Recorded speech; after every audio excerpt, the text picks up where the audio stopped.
Hi everyone, really pleased to be able to talk to you today. I'm just going to explain what I'm going to do. So I've got a bit of a presentation which I was just saying I've never actually timed, so I'm not totally sure how long it is, but hopefully it won't go on too much.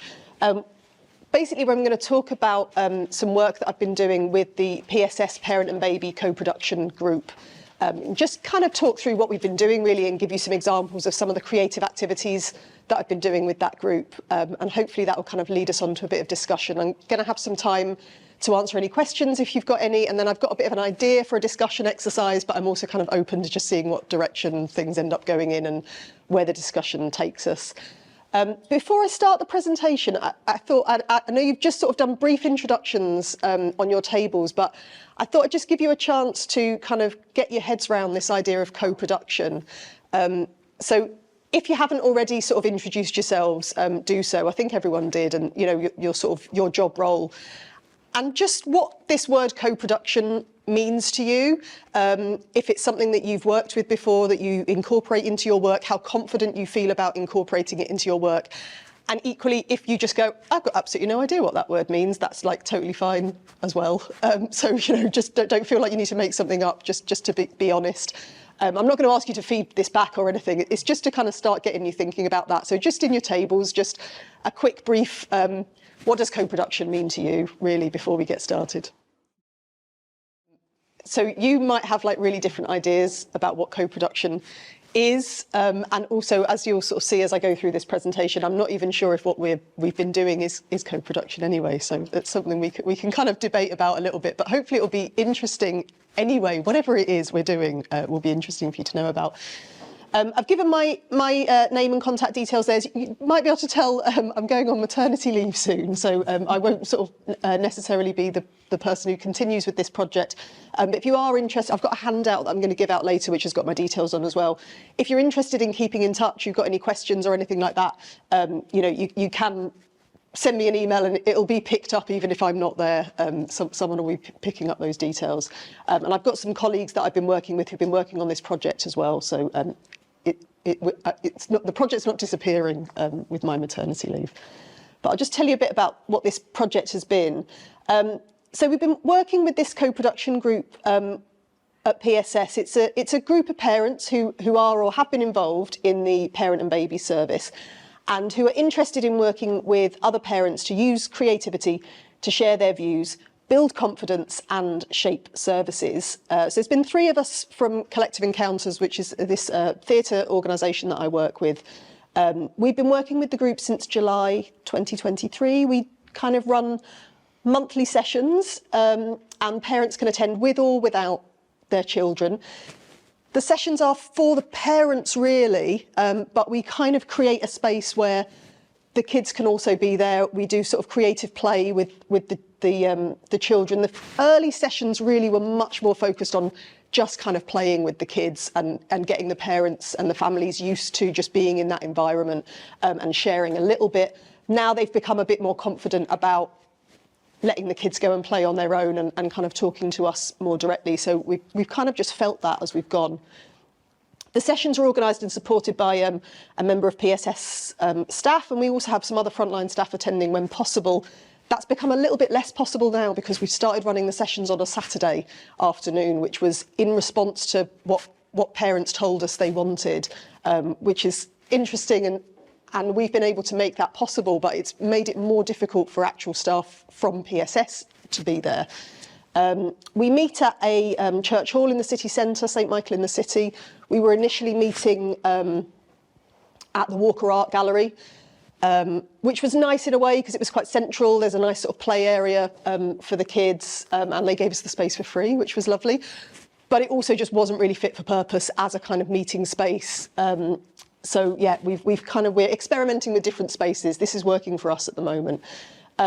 Extremely changeable attendance, I think it's fair to say. I think I've only counted 3 parents that I've seen more than once. So that's also been interesting. And like I said, we've changed the days and times now to sort of accommodate more of the parents, and that's just taken a while as well to kind of get back up again. So it remains to be seen if maybe in the next session we see a few more people. But yeah, there's been some interesting drop-offs. You know, we started in July, so we kind of started in the middle of the school holidays. When term started again, we had a massive drop-off. I don't know if that was to do with just sort of illness associated with, you know, kids going back to school and things like that, or just, you know, lives becoming more chaotic. Then we changed the day and time, and it took a while for people to come back again, maybe because it was a new venue. So yeah, we're sort of seeing how it goes, but we are getting a lot of people. At the last session, I think we had somewhere between 10 and 12 families attending, which was great. So we've got a nice number of people turning up each time, but it's not necessarily the same people each time. So what I'm going to talk about is just give you some examples of how we've worked with the group. And I'm going to talk about three sort of processes that we've gone through that have created a piece of poetry, a letter and a character. So I'm just going to kind of talk a bit about these creative activities that we've done and what they've produced. I've got the things that I'm going to talk about, so I don't have to sort of waste time reading them all out on the screen. I've got them printed out on a handout here. So I'm just going to hand that round if you want to take a copy and sort of pass it round so that you've got something to refer to as I'm talking. And then I won't have to read it all out for you. But also equally, don't feel like you need to read it now. You can save it for later. So the first thing I'm going to talk about is this poem, a poem called We Are Enough. This came out of an activity that we did where we were responding to two questions. What makes me feel like a good parent, and what stops me feeling like a good parent? And I've just sort of included some photos of this was just sort of responses written on post-it notes and stuck on flip chart paper, responding to those questions. And then we kind of talked about everyone's responses to the questions. We went round the group and we asked everyone to state the sort of one main thing that stands out for them in terms of their response to that question. My colleague Abby, who runs the sessions with me, basically listened to what everyone was saying. She wrote it all down, and then while we were doing something else, I think we were reading a story together with the kids, she kind of took all the statements that people had given and she crafted them into a poem. The title, We Are Enough, came from what people had given her. So we kind of knew, oh, maybe we'll write a poem by the end of the session. We didn't know what it was going to be called. We didn't know exactly how it was going to be structured. So everything about it really came in response to what people gave us and what people said. So nothing about it was predetermined. And then this is the poem that we created, which you've got a copy of in your books as well. We are enough, even when our partners tell us we're not. When we compare ourselves to others, comparisons, self-doubt, judged on social media. Our mental health fills us with questions and anxiety. We are enough. We can see our kids doing well in life. Our babies smile every day, filling our hearts. We hear the beautiful sound of children's laughter. We are enough. With unconditional love in our hearts, a fierce love that keeps us going and makes us fight hard. We are enough. As we grow in confidence, picked up by other mothers and friends, we cook and nurture, we play, and we celebrate the next generation. I'm going to move on and just talk through all the examples so you get to hear about all of them, but you will have time to read through these. The next example I want to give is a letter called Dear Powers That Be. Again, this kind of it was created in response to things people said to us, but just slightly different kind of approach. So again, we kind of came to the session knowing, oh, we might create a letter called Dear Powers That Be. So we had this in our mind that this was something we might do. And actually this is, we actually have a series of letters with different groups that we work with. We kind of have started doing these Dear Powers That Be letters. So it's almost become like a series that we've done with a few different groups. So different from the poem that we created. there was something about this that was a little bit predetermined. So there was something about the structure, the title, this idea of writing a letter to the powers that be. We kind of had it in our minds of, this is something we've done with a few other groups, maybe it'd be really nice to do with this group. So we had a bit more of an idea of what we might do with this. And in this session, we were exploring this question, what do we need to raise children well? And we were creating these collages, so just kind of little kind of creative responses to that question. We were, sat down, we had big sheets of paper and lots of magazines and newspapers and things like that. People were cutting out images, writing words in response to the question, what do we need to raise children well? I've just sort of given a few images to give you an idea of the sorts of things people were creating. While they were making these, Abby was just having a chat to people saying, if you could say something to the powers that be, what would you say? And she was writing down what people were saying. And then she crafted those responses into a letter, which was shared back with the group. So what I've given you in your packs is I've given you the letter that we created, but I've also given you an example of a couple of other letters that we've done with other groups. So you can see how this is sort of something that's, I suppose what we're interested in with creating this kind of series of letters is that they're very sort of specific issues that each group might be exploring, but it kind of, by being part of this series, it almost connects these different issues together as part of a kind of wider demand for change, I suppose. So it's just a very, very different approach to that first poem, which was very, very unique to this group and was really just an expression of something they wanted to say. Whereas this kind of gives the group an opportunity to be connected to other groups as well, who are all kind of making different demands, but in a way you can see that there's kind of something that kind of comes together, that we're all asking for change, but maybe in slightly different ways. So that's why there's actually more letters than what I've managed to share just in the handout, but I wanted to just give you a couple of examples so you can kind of see the different kinds of things we're getting. And the letter that's in there that's from a group of young people in care was the first time we did this. It was actually those young people that kind of inspired us to do the Dear Powers That Be letter. They were the first group to do it. And after that, it kind of became this series that we've done with a few different groups. So yeah, that's their letter, but you've got it in front of you as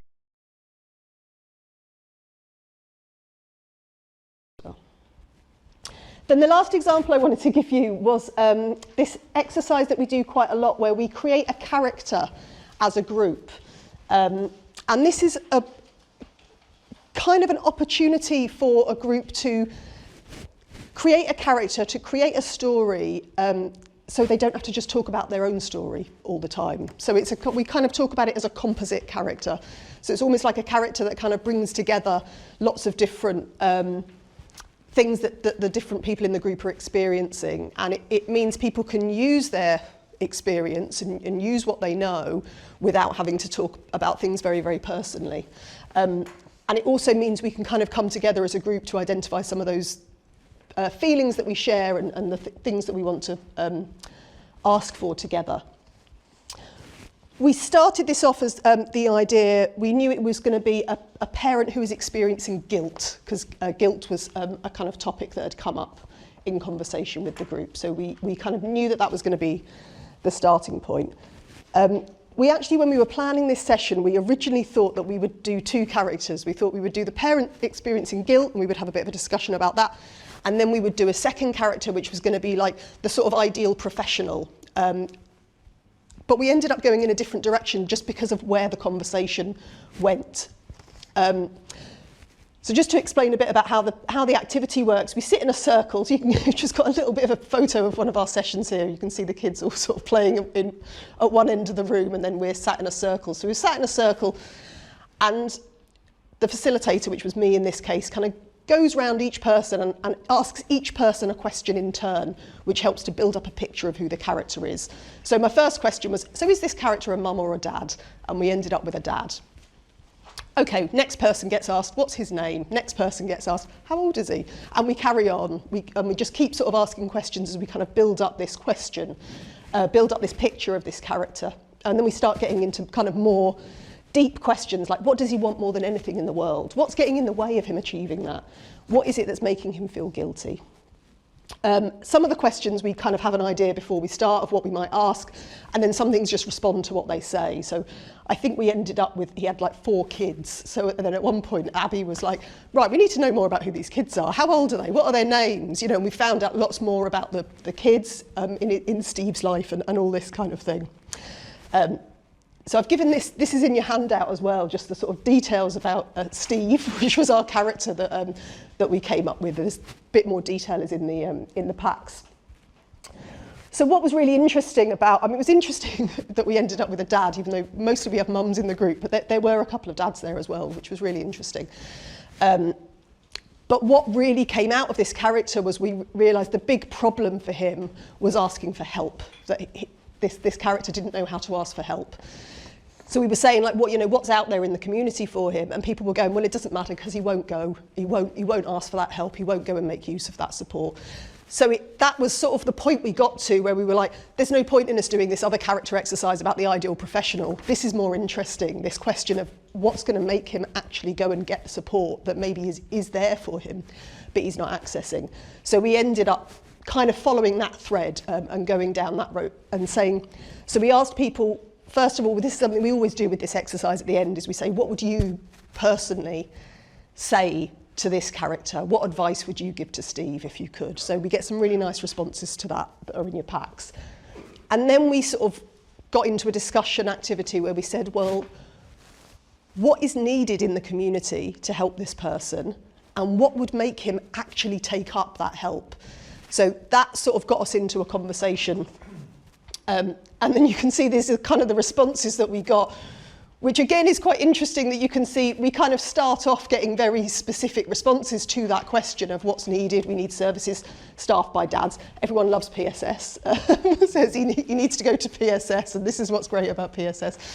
And then we kind of go off in different directions, and people then just start throwing in their suggestions of just what's needed.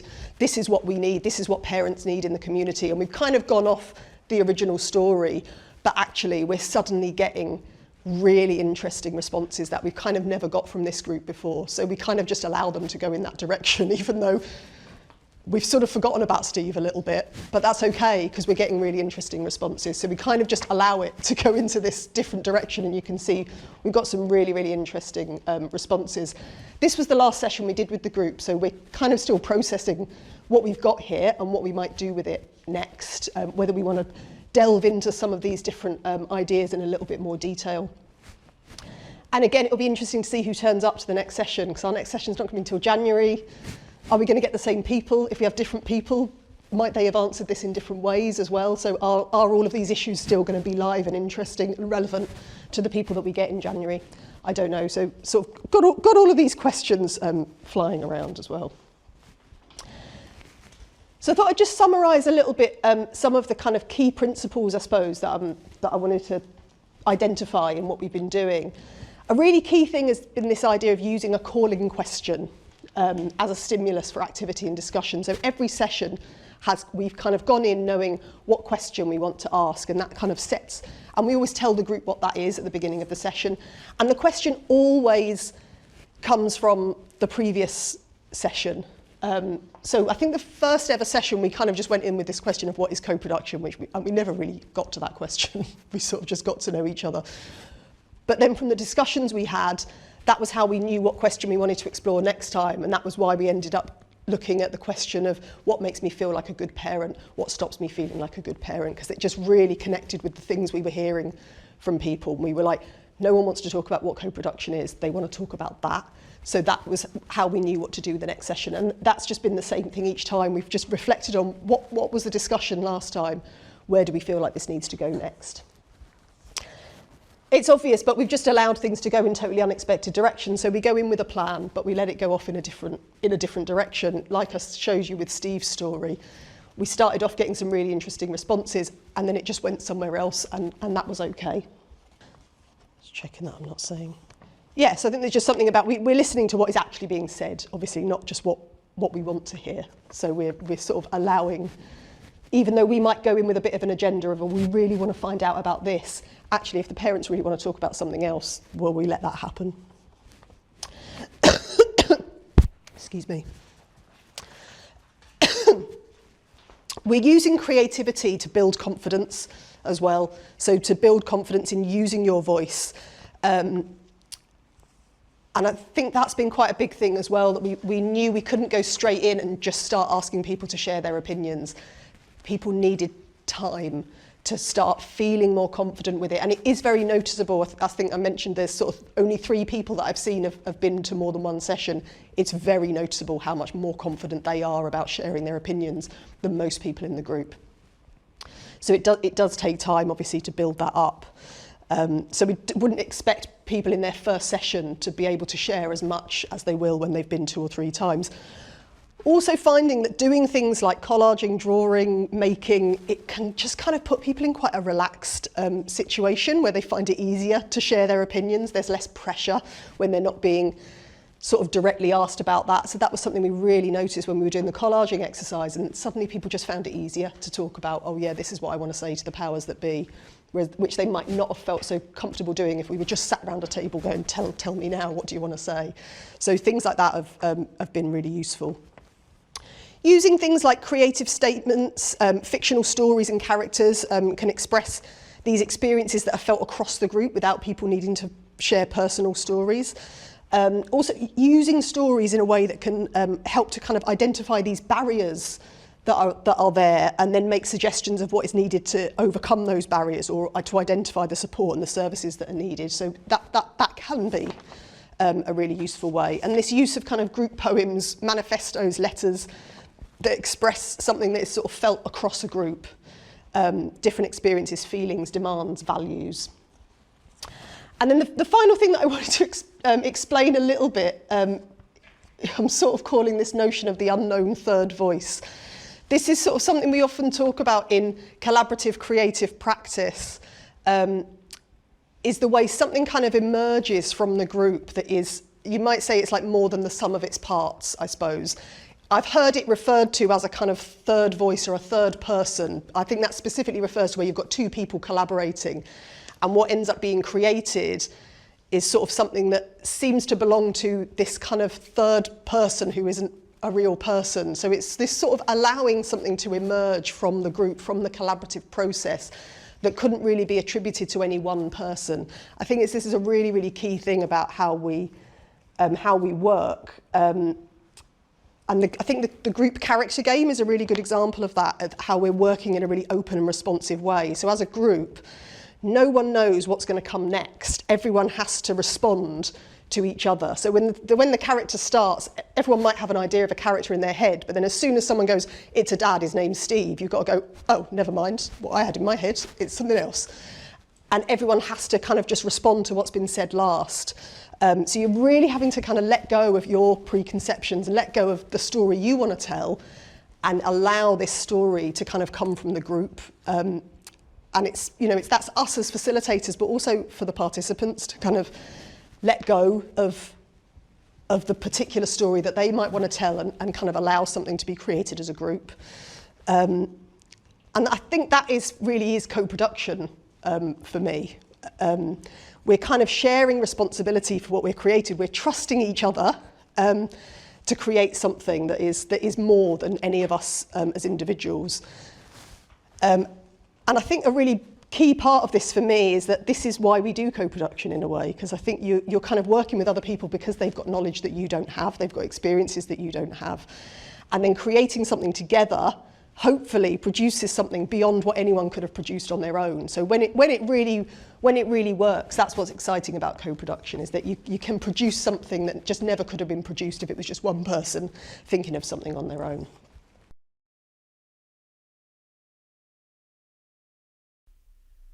How could these creative principles be useful in my work? To help to remove barriers to engagement, to be used as a therapeutic tool for staff who feel pressured, are worried and feel unable to speak up. For service users, peer support, shared experience, therapeutic tool, particularly those who have a negative relationship with services. What can we do with these insights? Dissemination to key services. Present the main message. Do they need a little bit of refining? Co-production. Make it part of the service model.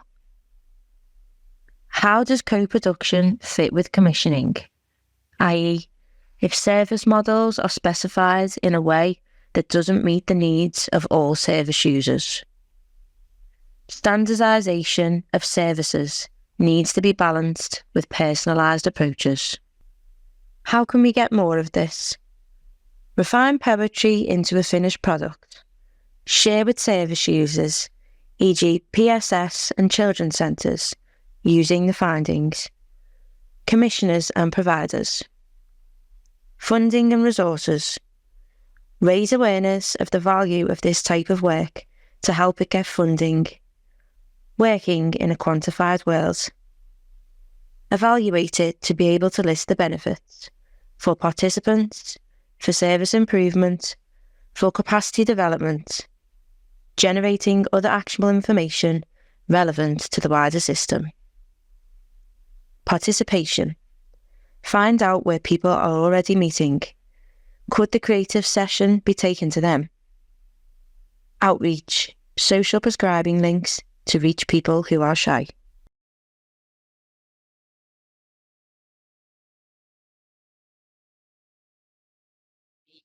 The importance of co-production and how working together, communicating can bring about a positive impact to the communities. Doing these events every few months, I've learned that working together is the best way to bring about change. Collaborating with other organisations is the only way I can see of change happening. So the key takeaway message really, I mean, I love being here anyway, because it's the networking, it's the socializing with everyone else and catching up as well. But mainly I think it's those creative ideas that you get because you're engaging with people, because I'm a researcher by background. So it's important that we be part of other groups, such as, for example, local authorities, NHS services, charities who are members who have attended, which gives a different kind of perspective.